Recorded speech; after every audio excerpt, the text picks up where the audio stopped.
नमस्कार। दूरदर्शन के विशेष कार्यक्रम जनादेश उत्तराखंड में आपका स्वागत है। आज हम बातचीत करेंगे उत्तराखंड में महिलाओं की हालात को लेकर के। अलग अलग राजनीतिक दल क्या सोचते हैं, किस तरह से इनका विकास और बेहतर करेंगे, इन सारे मुद्दों पर बातचीत करेंगे। हमारे साथ बातचीत के लिए हैं कांग्रेस से प्रेम बहुखंडी जी हैं। नमस्कार। और उनके साथ हैं तृप्ति रावत जी, आप भारतीय जनता पार्टी से हैं, महिला मोर्चा की राष्ट्रीय महामंत्री भी हैं। दूसरे साथी हमारे हैं समर भंडारी जी, आप भारतीय कम्युनिस्ट पार्टी से हैं, राज्य सचिव हैं। और उसके साथ हमारे साथी हैं, दूसरे साथी हैं इंदु नौडियाल जी, आप भारतीय कम्युनिस्ट पार्टी मार्क्सवादी की वरिष्ठ नेता हैं। आप सभी साथियों का स्वागत है। कार्यक्रम शुरू करने से पहले एक संदेश मैं देना चाहूँगा कि 14 फरवरी को लोकतंत्र का महापर्व है। एक बहुत बड़ा अधिकार आपको मिला उस दिन। आप अपना मतदान अवश्य करें, कहीं भी हों मतदान अवश्य करें। जो बुजुर्ग मतदाता हैं या दिव्यांग मतदाता हैं अपनी इच्छा से पोस्टल बैलेट से ही मतदान कर रहे हैं, आप उसमें भी नाम दिलवा सकते हैं। तो इस संदेश के साथ हम कार्यक्रम शुरुआत करते हैं। प्रेम जी, उत्तराखंड में महिलाओं की बड़ी संख्या है, बड़ी तादाद है, और राज्य के विकास में, राज्य के गठन में, या यूँ कहा जाए सभी क्षेत्रों में महिलाओं का अभूतपूर्व योगदान रहा है और अभी भी है। कांग्रेस पार्टी महिलाओं को लेकर क्या वादे कर रही है, क्या घोषणाएं हैं, क्या करने जा रहे हैं आप? मैं 2-3 चीज़ों से शुरू करना चाहूँगा। पहला कि जो इस बात में आपने कहा मताधिकार का प्रयोग करना चाहिए। भारतीय कांग्रेस पार्टी, अगर हम राष्ट्रीय आंदोलन की बात करें, उसके तत्काल बात की बारे, पूरी दुनिया के अंदर जब महिलाओं को मताधिकार का मत देने का अधिकार नहीं था, उस वक्त भारतीय राष्ट्रीय कांग्रेस के नेतृत्व में इस देश ने संविधान जो लिखा उसमें पहले दिन से ही मताधिकार दिया गया, उनको बराबरी का दर्जा दिया गया। तो कांग्रेस का बिल्कुल मानना है कि हम बराबरी की बात करते हैं, उसमें तो कहीं कोई दो राय नहीं है। हमारी ही पार्टी ने, हमारी प्रेसिडेंट आज की डेट में महिला हैं, देश के अंदर पहली राष्ट्रपति महिला रही है, लोकसभा अध्यक्ष कांग्रेस की तरफ से रही हैं, गवर्नर कांग्रेस की तरफ से रही हैं। तो उस तरह से हम मान के चल रहे हैं कि उत्तराखंड के अंदर जो स्थितियां हैं उसमें हम महिलाओं को बराबरी का अधिकार मान के चलते हैं। दूसरी बात जो इस बात मतदान की बात हो रही थी कि कुछ जिलों में मतदान का जो प्रतिशत है, महिलाओं का मतदान प्रतिशत है वो कम है पुरुषों की अपेक्षा। तो क्या आप ये अपील नहीं करेंगे कि महिलाएं हों या पुरुष हों, सभी लोग अधिक से अधिक मतदान करें, खासकर महिलाएं जिन जिलों में कम है मतदान कर रही हैं? मैं इससे आगे उसी बात पे आना चाह रहा था कि उत्तराखंड राज्य आंदोलन के दौर में हमने देखा है, इंदु दीदी हमारे बीच में बैठी हुई है, इनके नेतृत्व में और बहुत सारी महिलाओं के नेतृत्व में, कमला दीदी के नेतृत्व में, सुशीला बलून जी के नेतृत्व में हम लोगों ने आंदोलन किया। हम तो बहुत छोटे छोटे थे उस टाइम पे, इस कॉलेज में पढ़ रहे थे, इनके नेतृत्व में हम लोगों ने आंदोलन किया। इतने बड़े आंदोलन होने के बावजूद भी अफसोस की बात है कि हमारी एक भी महिला नेत्री, जो महिलाएं आई भी हैं विधानसभा में, उनको हम उत्तराखंड राज्य आंदोलन का तो चेहरा नहीं मान सकते, वो किसी भी पार्टी की हो, तो जो चेहरा थे वो नहीं बन पाए। उसके पीछे पिछले दिनों किसी ने मुझसे पूछा, मैं एक थेरेटिशियन हूँ, मैं साइंस पॉलिसी का विद्यार्थी हूँ, थेरेटिशियन के तौर पे बोलूँ, क्योंकि उत्तराखंड की जो भौगोलिक स्थिति है वो इतनी विषम है कि शायद महिलाओं को आगे आने से रोक रही है। हमें महिलाओं को बराबरी में लाने के लिए महिलाओं को मताधिकार करना चाहिए और उन मुद्दों पे मतदान करना चाहिए जो मुद्दे उनके जीवन को आने वाले समय में सीधे सीधे प्रभावित करते हैं। जैसे उत्तराखंड जो स्वाभिमान हमने प्रति और लिखा है, हमने कांग्रेस का जो मैनिफेस्टो है, इसमें हमने कहा है कि उत्पादकता और उत्पादन को हम बढ़ावा कर देंगे और महिला उत्पादकता समूहों को बढ़ावा देंगे। हम महिलाओं को उत्पादन से जोड़ेंगे, उत्पादन की जो यहाँ की जो उद्यमिता के साथ जोड़ेंगे, और जब एक बार महिलाएं आर्थिक रूप में सशक्त हो जाएंगी तो पक्की बात है कि वो राजनीतिक तौर पर भी उनको आगे बढ़ने से कोई रोक नहीं सकता है, जो अनफॉर्चुनेटली आज की डेट में रोक रहे हैं। आज की डेट की स्थिति है कि महिलाओं के केस में बहुत सारी महिलाएं कांग्रेस पार्टी के अंदर पिछले दिनों ने चुनाव के लिए अप्लाई किया, दीप्ति हमारे बीच में बैठे, इन्होंने भी अप्लाई किया कि, लेकिन होता क्या है कि जब सामने वाला जो पुरुष है वो आर्थिक तौर पे इतना मजबूत है, वो आर्थिक तौर पे उसके संसाधन इतने ज़्यादा हैं कि महिलाएं उसमें कमज़ोर पड़ जाती हैं। वो रात को जाना है, दिन में जाना है, विषम भौगोलिक परिस्थितियाँ हैं, महिलाओं के घरों के भी संकट है। ऐसी परिस्थितियां न हो भविष्य के अंदर, इसलिए उनको पहले आर्थिक सशक्तिकरण देना पड़ेगा। एक बार आर्थिक सशक्तिकरण आ जाएगा, वो जान जाएंगी, और तो उसके बाद हम मान के चल रहे हैं कि जो मतदान है वो तभी हो पाएगा जब महिलाएं बढ़ चढ़कर मतदान देंगी। और मतदान किस मुद्दे पे करेंगी? जो उनके मुद्दे हैं, जो मौलिक मुद्दे हैं। ठीक है, जाति धर्म से अलग हटकर उन मुद्दों पर आपने कहा कि महिलाओं को आर्थिक रूप से स्वावलंबी बनाने के लिए आप जो महिला समूह हैं उनको मदद करेंगे, उनको आगे बढ़ाएंगे। एक अब इस मुद्दे पर भारतीय जनता पार्टी की भी राय जान ली जाए, क्योंकि आपस कई सारे मुद्दे हैं, तो कई मुद्दे में आगे बढ़ते हैं ताकि अन्य दलों की भी विचार आ सके, उनकी प्रतिक्रिया आ सके। दीप्ति जी, आप खुद महिला हैं और जैसा इन्होंने कहा, हालांकि इनकी बात से मैं समझ गई कि हाँ तो महिलाएं सामाजिक क्षेत्र में, पर्यावरण क्षेत्र में आगे बढ़ चढ़ कर हिस्सा ले रही हैं। अभी पिछले दिनों बसंती देवी ये कुमाऊं की हैं, उनकी तो जो कहानी थी बहुत ही प्रभावित करने वाली कहानी थी कि एक गांव की महिला, उसकी शादी होती है, वैधवित हो जाता है कम उम्र में, लेकिन महिला संघर्ष करती है, पढ़ती लिखती है और लोगों को पढ़ाने का काम करती है। उसने एक मॉडल बनाया पूरे कुमाऊं में। तो आप एक महिला, आपकी पार्टी क्या वादा करती, क्या करेगी? देखिए, ये जिस तरीके से अभी नौडियाल जी ने अपनी बात रखी, बहुत स्वतंत्रता बौखंडी जी ने कहा कि स्वतंत्रता आंदोलन से लेके और आज तक की बात कही, लेकिन मैं अभी आपसे अभी की बात करूंगी, आज की, क्योंकि चुनाव अभी है, अभी कुछ ही दिन में चुनाव आने वाला है, सब अपना मत का प्रयोग करेंगे, महिलाओं को भी वोट देना है।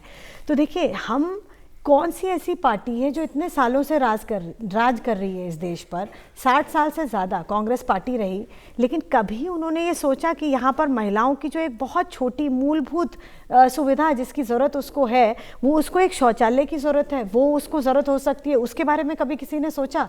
इतने सालों में क्यों नहीं सोचा गया ये? अगर इतनी ही बराबरी की बात हम कर रहे हैं तो उसके बारे में कभी हमने नहीं सोचा। हमने वो जो चूल्हे में गैस, वो जो धुआं ले रही है, वो उससे उसको कैसे छुटकारा मिले, क्या हमने उसके बारे में सोचा? हमने उसके बारे में नहीं सोचा। क्या वो इतने कोसों दूर से पहाड़ में जब पानी लेकर आती है सर पर, और बच्चों और महिला के ऊपर ही 80% बच्चे और महिला ही इस काम को करते हैं, तो उनके सर से क्या हमने उस बोझ को हटाने का काम किया? हमने नहीं सोचा।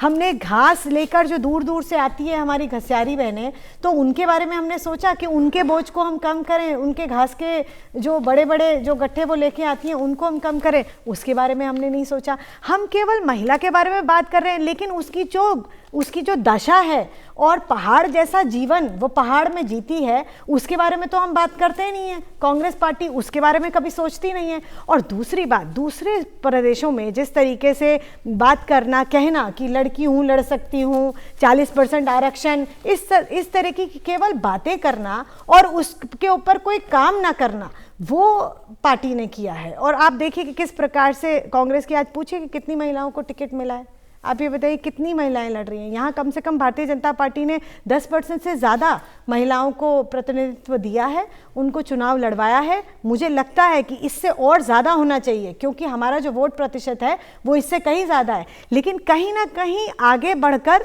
कुछ ज़्यादा महिलाओं को एक पार्टिसिपेट हमने उसमें। ठीक है, आपका कहना है कि आप महिलाओं को प्राथमिकता देती हैं, उनका सम्मान करती हैं और टिकट वितरण में भी सम्मान देने की कोशिश की है, हालांकि ज़्यादा होना चाहिए, लेकिन तो भी दिया है आपने, उनको उम्मीदवार बनाया। समर भाई, आप क्या कहेंगे? कम्युनिस्ट पार्टी महिलाओं को लेकर क्या दृष्टि है?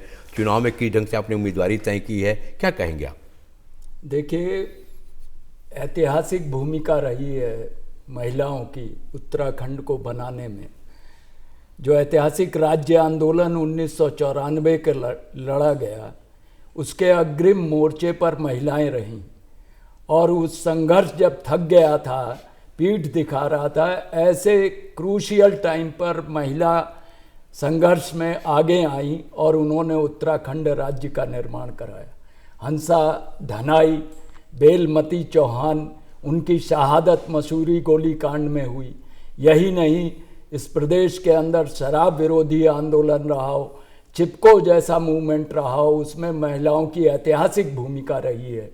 लेकिन जो बहन कह रही हैं भाजपा की, बता रही हैं कितनी हमदर्द है महिलाओं के प्रति।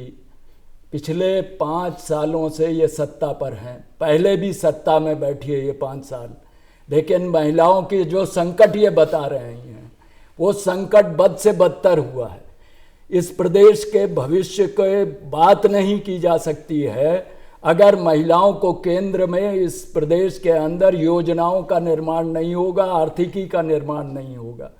ये पार्टियां केवल घोषणाएं करती हैं, वादे करती हैं, लेकिन इनका आचरण विपरीत होता है। और इसी वजह से पिछले 21 सालों में, 22 सालों में राज्य बनने के बाद स्थिति जिस हालत में पहुंची है, महिलाओं की स्थिति में कोई सुधार नहीं हुआ है। मेरा ये कहना है, अगर ये इतने चिंतित हैं, जो सत्ता पर काबिज पार्टी है, तो निश्चित तौर पर उन्होंने महिलाओं को केंद्र में रखकर जो स्थानीय भौगोलिक विशिष्टता और स्थानीय ज़रूरत है उसके हिसाब से नीतियों का निर्माण करना ही चाहिए, तभी महिलाओं की स्थिति में परिवर्तन हो सकता है। लेकिन भाजपा या कांग्रेस ये सोचे कि उनकी कृपा से महिलाओं की स्थिति बदलेगी। यहाँ की महिलाएं संघर्षशील हैं, लड़कर अपने अधिकारों को लेती हैं, और वो मजबूर करेंगी इन पार्टियों को कि अपनी जो जन विरोधी नीतियां हैं, महिला विरोधी नीतियां हैं, उससे वो कदम पीछे खींचे और वास्तविकता को, जमीनी वास्तविकता को देखते हुए महिलाओं के हित में नीतियों का निर्माण करें। मतलब आप जो महिलाओं की स्थिति उसके लिए कांग्रेस को भी जिम्मेदार मानते हैं? निश्चित तौर। ठीक है। आप कुछ दीप्ति जी? मैं ये कहना चाहती हूँ, मुझे थोड़ा भाई साहब से कुछ चीज़ें उनको एक दुरुस्त करनी थी कि कह रहे हैं कि महिला की आर्थिकी किस प्रकार से सुधरे। तो मुझे लगता है महिला अगर आर्थिक रूप से मजबूत होना चाहिए, इसके बारे में अगर सचमुच में किसी ने सोचा है तो आज हमारे प्रधानमंत्री जी ने उसके बारे में सोचा है और उसके ऊपर काम भी किया है। और अगर हम उत्तराखंड प्रदेश की बात करें तो एसएचजी ग्रुप्स को 5 लाख रुपए तक का जो बिना ब्याज का जो ऋण है वो भी हमारी सरकार ने दिया है। और उसके ऊपर आप देखेंगे कि लाखों करोड़ों, मैं स्वयं एक ब्लॉक में मैं थी, हमने लगभग 71 जो लैक्स है उसका लोन हमने वहाँ पर दिया, और वहाँ पर 50% से ज़्यादा लोन लेने वाली जो लोग थे वो महिला थी, महिला समूह थे या महिलाएं थी। तो ये भी था। और दूसरा कि जो यहाँ के लोकल उत्पाद हैं उनको लेकर वो काम करें। तो अगर आपने सुना होगा कि प्रसादम योजना जो निकली, जो केदारनाथ और बद्रीनाथ में जो प्रसाद बन रहा था वो महिला समूह उस प्रसाद को बना रहे थे, और वहीं पे जो चौलाई होती है उसको उन्होंने इस्तेमाल किया, घी गांव का इस्तेमाल किया, गुड़ बाहर से मंगवाया, उसको उन्होंने वहीं पे इस्तेमाल करके उसको लोन लिया सरकार से एसएचजी ग्रुप्स ने, और उसको प्रसाद बनाकर वहीं पर उसको सेल किया। लाखों का बिजनेस उन एसएचजी ग्रुप्स ने किया और महिलाओं की आर्थिकी उससे सुधरी। तो ये अगर हमको जानकारी नहीं है, ये तो मैं आपको एक एग्जांपल दे रही हूँ, ऐसे बहुत एग्जांपल हमारे पास है। चाहे आप बद्रीनाथ चाहे पहुंच गया, केदारनाथ पहुंच तो गया, पेप्सी कोला आज थोड़ी ना पहुंचा है, तो सालों से नीचे नहीं आया। ठीक है, ठीक है समर भाई, आपका आपका दावा है दीप्ति जी का कि इन्होंने महिलाओं के उत्थान के लिए, महिलाओं के को आर्थिक रूप से स्वावलंबन बनाने के लिए कई सारे उपाय किए। आप क्या कहेंगे इंदु जी? पहले इंदु जी का भी आ जाने, एक चीज बोल के फिर दीदी को मैं देता हूं। चलिए बताइए। इनकी जो बात है, उत्तराखंड के अंदर, पूरे देश के अंदर 5.7% महिलाओं की बेरोजगारी है और उत्तराखंड के अंदर 10.72% है, सही, दुगना है।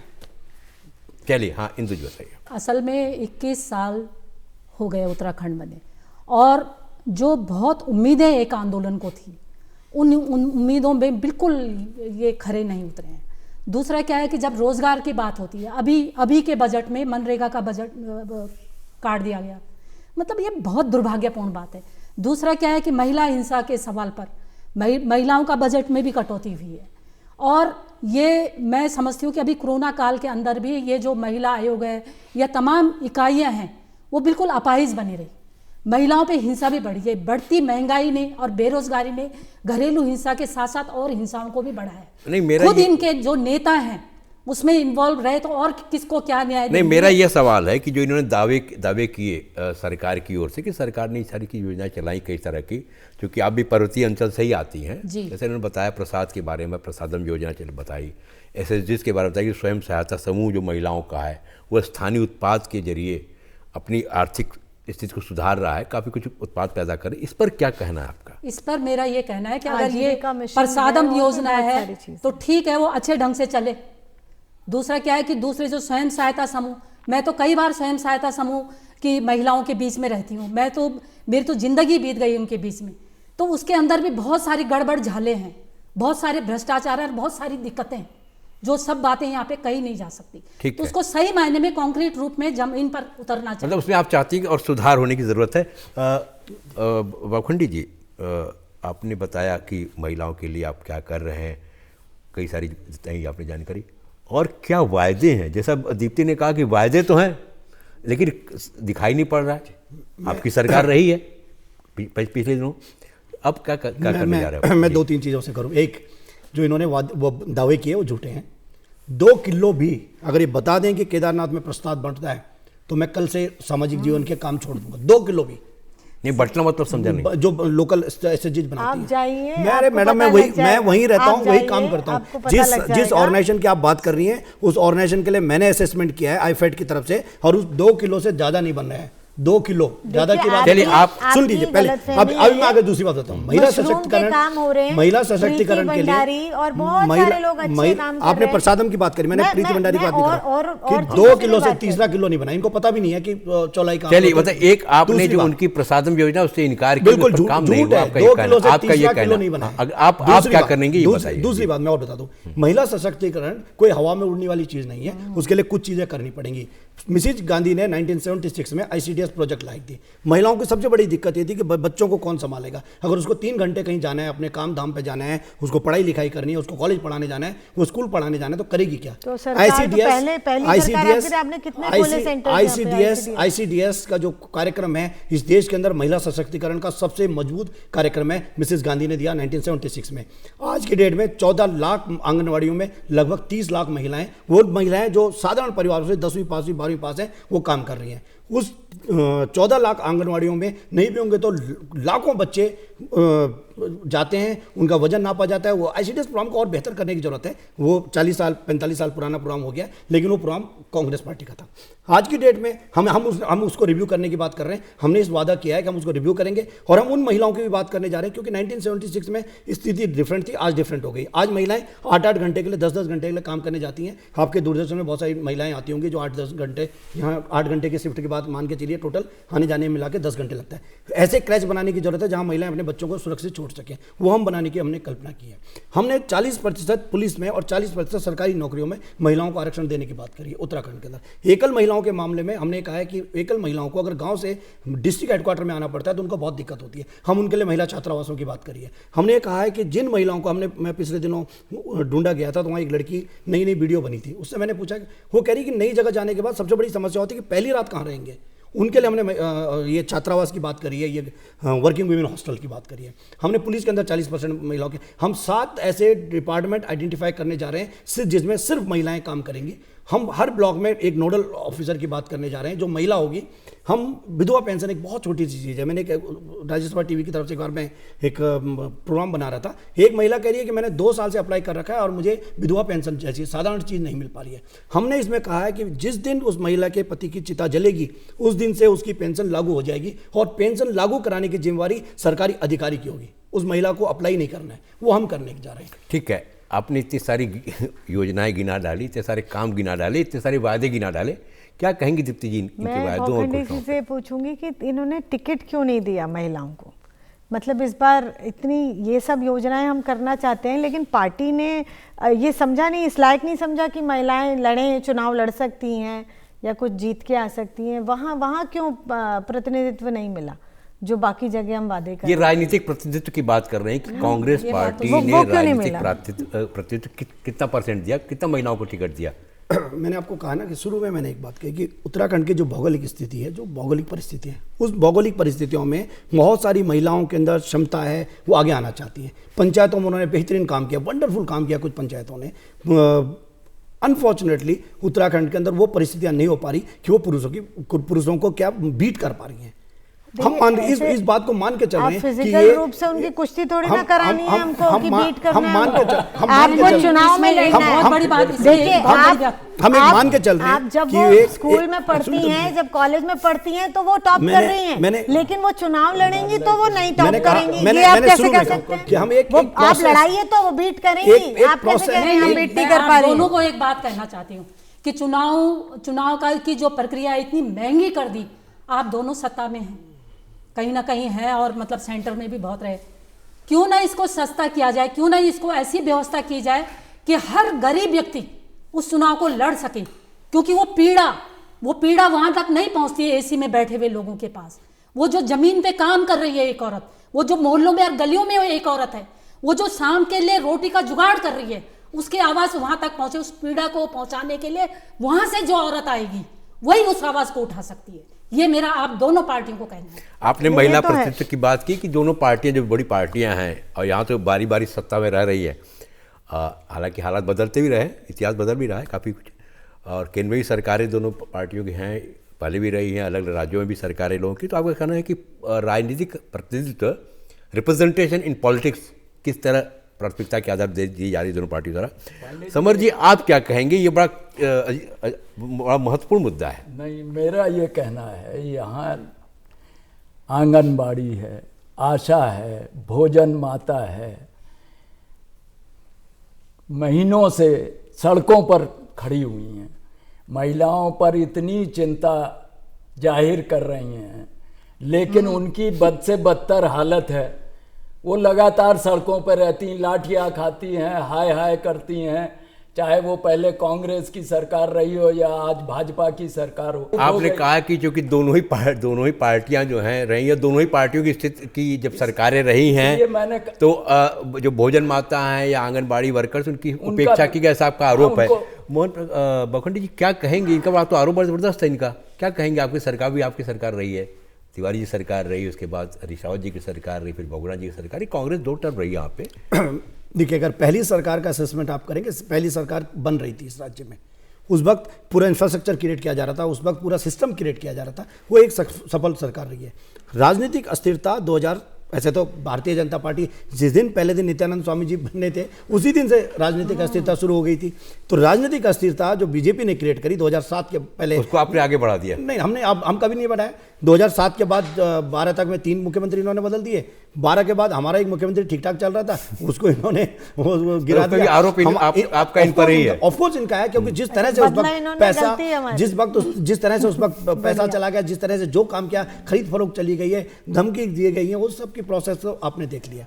तो 1.5-2 साल का टाइम हरीश रावत जी को मिला है, जिसको हम ये कहेंगे कि हमारी गवर्नमेंट 5 साल की नरेंद्र तिवारी जी की और 1.5-2 साल की हरीश रावत जी की सरकार। बहुगुणा जी की सरकार का टेन्योर वो सरकार तो अपने आप में एक डिस्टर्ब सरकार थी ना, वो तो हम मान के चल रहे हैं, इनके पास चले गए तो जो पाप भी तो इनके पास जाएगा ना, अगर पुण्य इनके पास गया तो पाप हमारे पास कैसे रह जाएगा? तो उसके बाद का 1.5-2 साल है।